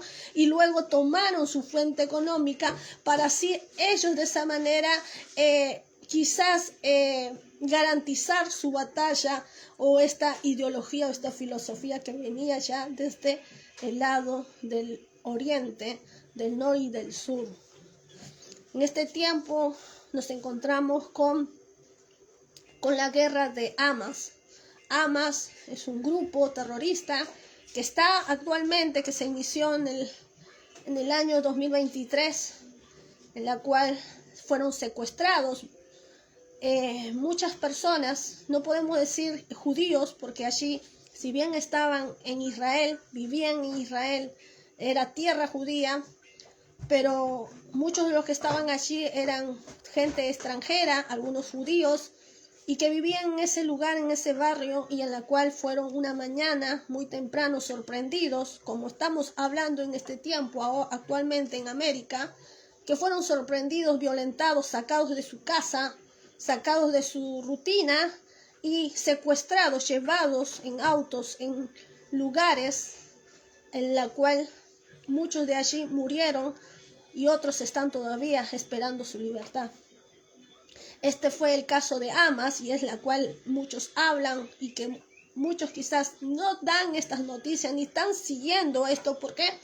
Porque quizás hay otras noticias que quizás en el mundo acapara, pero esto es lo que está pasando hoy día allá en el oriente con Israel y con algunos países que le rodean a Israel, en la cual hablamos de Hamas. Hamas, precisamente, una fuente de personas terroristas que han realmente sido mártires, o que son mártires supuestamente, pero para la maldad, quiere decir, están allí como bomba de tiempo, quiere decir que no aprecian su vida, no aprecian realmente su persona, porque saben muy bien que podrían morir, que podrían realmente entrar un ejército y poder, en este caso estadounidense, y bombardearlos a todos ellos y morir, pero ellos no aprecian su vida. ¿Por qué? Porque mentalmente están concientizados a morir en ese proyecto, en ese plan, en esa ideología y en esa filosofía. Y estamos hablando del grado mental que muchas veces el hombre se pone a un estado en el cual ya no se considera humano y no se considera vida, que sí que su vida tiene valor, simplemente por mantener una ideología, simplemente por mantener un proyecto, simplemente por mantener un plan y un objetivo. En esto hay muchas violencias. Las personas, las miles de familias que murieron dentro de las manos de Hamas, pues fueron violentadas duramente, y eso se llama lesa humanidad, en la cual obviamente la ONU tiene que ponerse a cargo. La ONU tiene que realmente no solamente recopilar la fuente de la historia de este caso de violencia, sino también tiene que ejecutar la solución contundente, firme, ante este suceso en el cual se está viviendo en el lugar de lo que nosotros actualmente conocemos como Hamas. Vamos a seguir continuando porque realmente la violencia que nosotros mencionamos es poco, porque en estos crueles abusos, pues muchas vidas, lamentablemente la ONU tiene que recordar esto y tiene que llorar ante todo esto, porque encontramos vidas que fueron desaparecidas, descuartizadas, violadas, mujeres torturadas, mujeres que les fueron sacados, desmembradas, quemadas. Realmente fue una violencia absolutamente para no poder volver nuevamente a esos caminos, ni tampoco permitir acontecimientos que puedan generar esas consecuencias. Y es por eso que cuando hablamos de estos tipos de violencia, no hablamos de violencia en la cual son de palabras o violencia, que obviamente no queremos eso también, pero estamos hablando de violencias que son crueles, que son de lesa humanidad, que son realmente infrahumano, que deteriora la esencia humana, el razonamiento del hombre. Es un estado de naturaleza animal del hombre porque no tiene razonamiento de ser. Y es por eso, como no tiene razonamiento de ser, es por eso que el hombre produce tal crueldad, quiere decir una crueldad que se establece a través del dolor infinito, porque es un dolor infinito, y es por eso que hablamos de llantos y de sucesos irreparables. Vamos a seguir. Estas acciones, así como los cupos de cosecha y las levas de varones que realizaba Sendero en las comunidades, fueron las razones del abandono de las tierras y propiedades de las poblaciones, quienes dejaban todo para huir de la barbarie sembrada por Sendero, originándose así las primeras migraciones a las ciudades. Durante este periodo, el presidente del Perú, Fernando Belaúnde, enfrentaba tibiamente el grave problema social que atravesaba el país, dejando sola a la Policía Nacional en su lucha contra Sendero. Belaúnde no olvidaba que durante su primer mandato, los miembros del ejército que envió para sofocar en la sierra el levantamiento terrorista del movimiento de izquierda revolucionaria, se levantarían contra él en un golpe de Estado 3 años después. Como respuesta, los ataques con dinamita crecían, mientras la Policía Nacional demostraba insuficiencia en sus acciones. Así, Sendero declararía en 1982 zona liberada a la ciudad de Ayacucho, atacando el 2 de marzo de 1982 la cárcel de Huamanga, buscando liberar a varios líderes senderistas recluidos en aquel penal. En dicho atentado murieron 12 guardias de la cárcel y se escaparon alrededor de 250 internos. Luego de ello, las acciones terroristas se intensificarían en Ayacucho, Huancavelica, Apurímac y Lima, afectando a dichos lugares con apagones y atentados contra establecimientos comerciales, sedes diplomáticas y locales públicos, lo que obligó al gobierno a declarar, primero, el estado de emergencia en varias de esas ciudades y segundo, dejar a las Fuerzas Armadas asumir el control político y militar de dichas zonas. La participación de las Fuerzas Armadas agravaría los niveles de violencia, propiciando a que la población lleve a cabo acciones de autodefensa en contra de Sendero. Esta política traería como consecuencia el asesinato de 8 periodistas en la ciudad ayacuchana de Uchurajay, perpetrado por la población que confundió a los hombres de prensa con terroristas. En 1983, Sendero iniciaría la construcción de su nueva sociedad, denominada República Popular de Nueva Democracia, particularmente en las regiones altoandinas, colocando autoridades políticas en reemplazo de las civiles que habían sido desplazadas o asesinadas, e intensificando su violento control sobre las comunidades. Aquel año iniciaría también el culto a la personalidad de Abimael Guzmán, alias Gonzalo, convirtiéndolo en la tercera espada del marxismo, siendo denominado como el presidente Gonzalo. Sin embargo, los campesinos reaccionarían ante la violencia aplicada sobre ellos por Sendero, rebelándose en la provincia ayacuchana de Huancazancos, en febrero de 1983, asesinando a algunas autoridades senderistas de la zona. En represalia, el 3 de abril, el grupo terrorista incursionaría en la comunidad de Lucanamarca, asesinando de forma despiadada, con machetes y cuchillos, a 69 comuneros, entre niños, mujeres y ancianos. Esta sería la primera matanza masiva perpetrada por Sendero, como parte de su cruel venganza contra las poblaciones que se oponían a su sometimiento. El 21 de mayo, un feroz ataque senderista al pueblo de Saxamarca sería evitado gracias al oportuno apoyo de los comandos especiales de la policía, denominados Sinchis. No obstante, estos comandos serían acusados de desapariciones de pobladores sospechosos de colaborar con Sendero, agravando los niveles de violencia en la zona. Entretanto, en Lima, Sendero intensificaría sus atentados, atacando el 27 de mayo las instalaciones de la firma Bayer en la zona de Ventanilla. Asimismo, asesinó autoridades políticas y dinamitó locales políticos, como los del partido de gobierno Acción Popular. Aquel año sería uno de los más sangrientos en la guerra desatada por Sendero. El 16 de julio de 1984, un grupo de 40 terroristas tomarían por asalto un bus, trasladándose a diferentes localidades ayacuchanas, asesinando brutalmente con piedras, picos y armas de fuego a 116 personas en lo que sería conocido como el Expreso de la Muerte.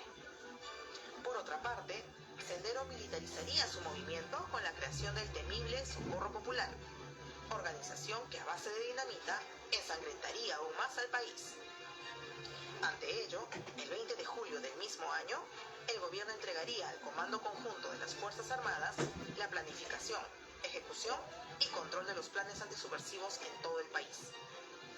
Así, en 1985, las Fuerzas Armadas agruparían a campesinos en los denominados comités de autodefensa o rondas campesinas, las mismas que lucharían valientemente en contra de los senderistas, obligándolos a desplazarse hacia otros departamentos como Junín, Huancavelica y Huánuco.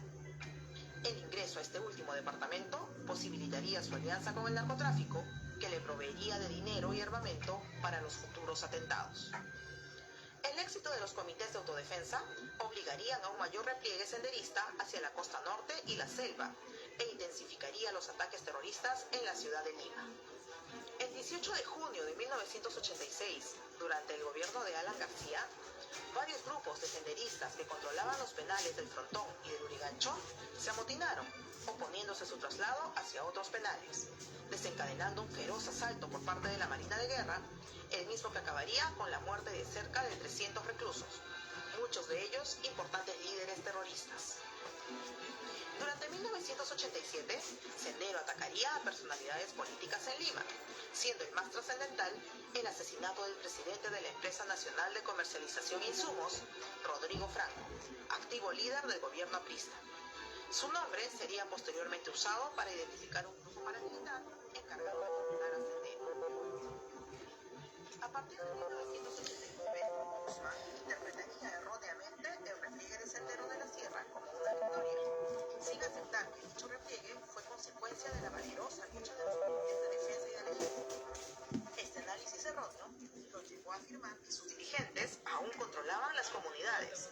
Este hecho, sumado a la grave crisis económica que sufría la nación, impulsaría a su comité central a declarar el inicio de la denominada alianza estratégica, condición de su igualdad de fuerzas con las Fuerzas Armadas.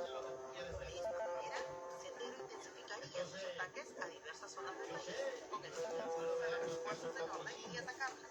Así como tratando de controlarla política y militarmente. La implementación de dicho plan convertiría aquel año en el segundo más mortífero en la carrera senderista por el poder, ya que estos aún controlaban algunas zonas del país, principalmente en la zona central. Sin embargo, Sendero fracasaría nuevamente gracias a los comités de autodefensa, destacando particularmente la lucha del valeroso pueblo Ayaninca, atacado vilmente por el grupo terrorista. Dicho atentado es conocido como el Holocausto Ayaninca, y en él murieron más de 6.000 miembros.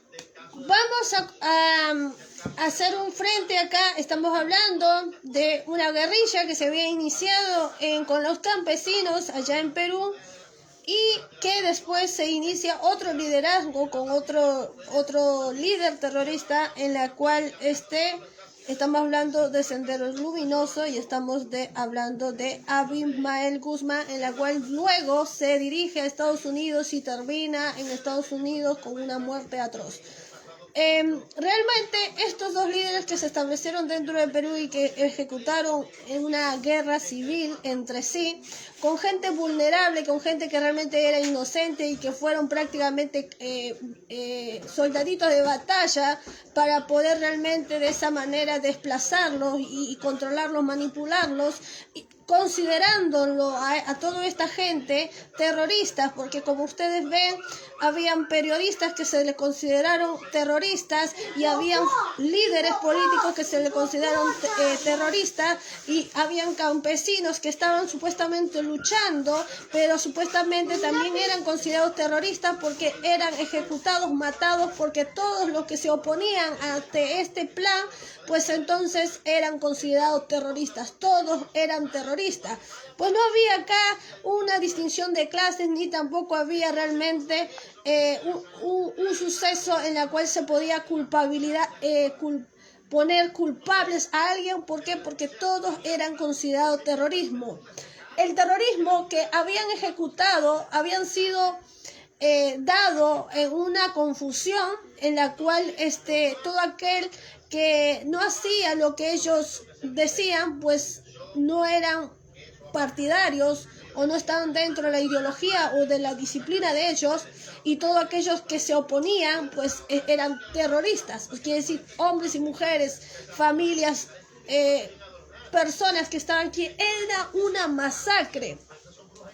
Por eso este caso, el caso peruano que está en la Corte Suprema Internacional, y el caso que es de la parte de la ONU, en la cual lo tiene como fuente histórica, pues fue un caso particular en la cual se dio una resolución en la cual supuestamente la ONU otorga que el Estado peruano tiene que reivindicar todas sus acciones contra lo que es la humanidad, contra el Estado, contra lo que fue ejercer, manipular el pueblo para hacer una guerra civil y de esa manera establecer violencia de lesa humanidad, quiere decir que violenta todos los derechos humanos de forma internacional y de forma nacional, aún con sus propias leyes. Y es por eso que el Estado peruano hasta el día de hoy no ha ejercido eso, no ha ejercido realmente ese reconocimiento, ni tampoco ese apoyo, pese a que hay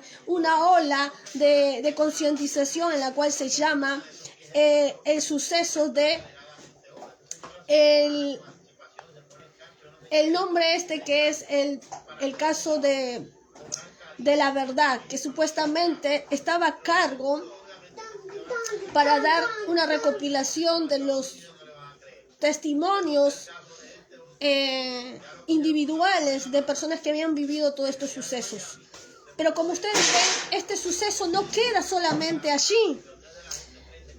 La Comisión de la Verdad, no me acordaba, señores, porque no me acordaba. La Comisión de la Verdad, que es algo internacional, que es un organismo privado, obviamente una ente en la cual se iba a encargar o se estaba encargando en aquel tiempo de poder recopilar fuente de información ante todo esto por los sucesos que habían pasado en Perú.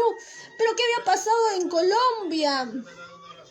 En Colombia, en este tiempo, en Colombia, pues como ustedes ven y podemos encontrar allí, pues estaba involucrado ya, porque todo esto es una fuente económica, porque toda esta movida, tanto guerrillera, ideológica, política, lo que sea, pues tiene una movida económica, porque todo eso tiene un proceder económico, todo esto tiene un costo. ¿Y cómo podían ellos tener ese costo? ¿Cómo podían ser respaldados, avalados ellos en esto? Obviamente que hay organismos privados, empresas privadas que realmente apoyan todo esto, estos moveres, y es por eso que ellos se abastecían de estos organismos privados o estas empresas privadas, en la cual muchas veces se abastecieron, pero no se abastecieron solamente con el trabajo, sino que simplemente se fueron a las cuestiones de ilícitas, quiere decir al narcotráfico. Al narcotráfico, y vamos a hablar de lo que pasó en Colombia, y es por eso que allí es donde empieza todo esto en la cual llamamos terrorismo. Porque no es solamente una fuente ideológica, sino que también se establece una cuestión económica.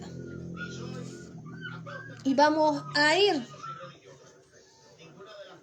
a lo que pasó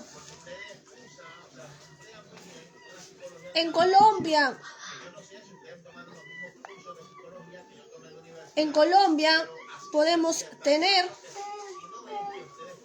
vamos a buscar, porque ya terminamos con el lado de Perú. Ya hemos hablado del lado peruano y ahora vamos a hablar del lado de Colombia.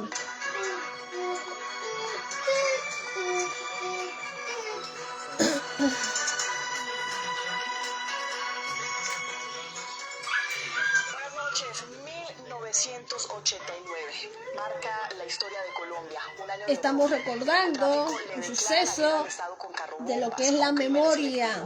La memoria. Javier Ayala, él es periodista toda su vida, además exdirector del Noticiero Nacional, en ese año doloroso en el que el narcotráfico quiso arrodillar a todo un país.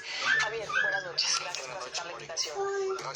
Javier, hay que empezar preguntándonos por qué 1989, por qué ese año, qué tiene en particular ese año que se convierte en un calvario para Colombia. Sí, yo creo que la historia del terrorismo en Colombia, pues 1989, pues ocupa el renglón principal.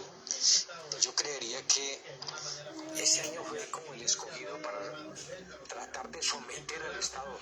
Los narcotraficantes iban tan seguros en el camino de lo que estaban haciendo, que yo creo que en ese año quisieron forzar no solamente la negociación, someter al Estado, pero además tenían en la perspectiva la posibilidad de una asamblea constituyente en la cual tenían que presionar, dijéramos, la no extradición.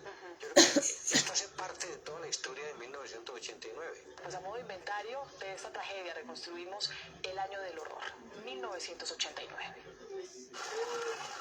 En el vasto y feroz inventario de nuestras violencias en 2 siglos de historia, 1989 resulta tan infame que merece capítulo aparte. Tantos fueron los muertos y la sangre vista y los bombazos y las masacres que Colombia no volvió a ser la misma. La mafia instaló la narrativa del espanto que antes estaba pero solo en los campos. Los sicarios disparaban entonces como cruzados y como cruzados se santiguaban después de cada vuelta. Esa violencia no ocurre porque los asesinos sean todopoderosos. Ocurre porque tienen cómplices dentro de las autoridades. Las autoridades saben perfectamente y han sabido siempre quién tiene armas y quién comete delitos. Entonces, la reflexión en este aniversario es que el país necesita conocer las complicidades que hubo del presidente para abajo. Así fue la cronología de esta barbarie. 18 de enero, La Rochela. 12 funcionarios judiciales que investigaban la desaparición de 19 comerciantes en el Magdalena Medio fueron asesinados a mansalva en esta peña por grupos paramilitares en el corregimiento de La Rochela, en Santander. Regresamos a ese lugar con Virgilio Hernández, hijo de una de las víctimas. Entre tanto, los miembros de la comisión estaban todos maniatados en la parte trasera de ambos vehículos. Ok, ¿qué pasa después? Ellos lo rodean. ¿Cuántos? Lo rodean, dicen los sobrevivientes, aproximadamente unos 50 hombres armados con metralletas. Se hacen Allá. Y se hacen en la parte posterior, a donde nosotros nos encontramos, y sueltan sus ráfagas de ametralladora contra los vehículos. 3 de marzo, José Antequera, el dirigente de la Unión Patriótica, fue asesinado por sicarios en el aeropuerto El Dorado de Bogotá. En el hecho quedó gravemente herido Ernesto Samper Pizano. Su crimen fue declarado de lesa humanidad. 29 de marzo, Héctor Giraldo Gálvez. Por orden del cartel de Medellín, fue ultimado en Bogotá el abogado y periodista que representaba a la familia de Guillermo Cano. Gracias a sus pesquisas, el capo Pablo Escobar Gaviria terminó vinculado al magnicidio del director del Espectador. 4 de julio, Antonio Roldán Betancur. Un carrobomba con 100 kilos de dinamita detonado a las 7:45 de la mañana en cercanías al estadio Atanasio Girardot de Medellín le ocasionó la muerte al gobernador de Antioquia. Según el expediente, fue asesinado por error, pues los sicarios del cartel de Medellín confundieron la caravana del alto funcionario con la del director de la policía de Antioquia, coronel Valdemar Franklin Quintero. 16 de agosto, Carlos Valencia. El magistrado del Tribunal de Bogotá fue asesinado luego de que 4 sicarios lo interceptaran en 2 motocicletas. Ese día había confirmado la decisión de que la justicia procesara al capo Pablo Escobar por el crimen del periodista Guillermo Cano y días antes había ordenado la captura del narcotraficante Gonzalo Rodríguez Gacha por el magnicidio de Jaime Pardo Leal. Pocos se acuerdan de su muerte. 18 de agosto, Valdemar Franklin Quintero. Durante 7 meses como comandante de la policía de Antioquia, este coronel combatió sin tregua la horda de asesinos del cartel de Medellín. Fue sentenciado por cumplir su deber y a las 6:20 de la mañana, sicarios le descargaron sus metralletas al vehículo oficial en el que se movilizaba. Recibió 38 disparos. 18 de agosto, Luis Carlos Galán era el virtual presidente de Colombia y sin embargo los asesinos lograron infiltrar su esquema de seguridad. Así lo llevaron al 2 de septiembre, bombazo al Espectador. Pablo Escobar y sus secuaces pusieron un camión bomba cargado con 60 kilos de dinamita en las instalaciones del periódico El Espectador. No hubo víctimas mortales, pero sí 73 heridos. Con la rotativa averiada, el diario circuló al día siguiente con este titular: seguimos adelante. El 16 de octubre de ese año, la mafia también le puso un bombazo al periódico Vanguardia Liberal de Santander. 29 de octubre, Jorge Enrique Pulido. El director de Mundovisión fue acribillado a la 1:45 de la tarde en Bogotá. Falleció días después. Fue uno de los periodistas más duros contra Pablo Escobar. 15 de noviembre, Álvaro Ortega. 6 impactos de bala recibió el árbitro Álvaro Ortega, de 32 años, en Medellín. Tras su crimen, se suspendió el torneo de fútbol colombiano. Fue el único año donde no hubo campeón. Ya entonces, distintos carteles habían infiltrado el fútbol profesional. 27 de noviembre, avión de Avianca. 107 personas murieron cuando a las 7:19 de la mañana un avión Boeing 727 de Avianca explotó en pleno vuelo en inmediaciones de Soacha. Aunque todavía hay controversia sobre los hechos, para la justicia colombiana se trató de un acto terrorista del cartel de Medellín. 6 de diciembre, el DAS. El cartel de Medellín activó un bus cargado con 500 kilos de explosivos en las instalaciones del DAS en Bogotá y provocó 60 personas y dejó otras 500 heridas. Ocurrió a las 7:33 de la mañana. ¿Cómo logró sobrevivir este país a semejante vorágine? El reputado periodista de investigación Alberto Donadío lo explica así de crudamente. La población en Colombia siempre aguanta y el colombiano sigue trabajando, sigue por su cuenta para defenderse él y su familia, sigue trabajando por el país. Son los gobiernos los que trabajan en contra de los ciudadanos. Nos tenemos que renovar. Juan David Laverde, Noticias Caracol. Y vamos a cambiar. Y resistimos a 1980.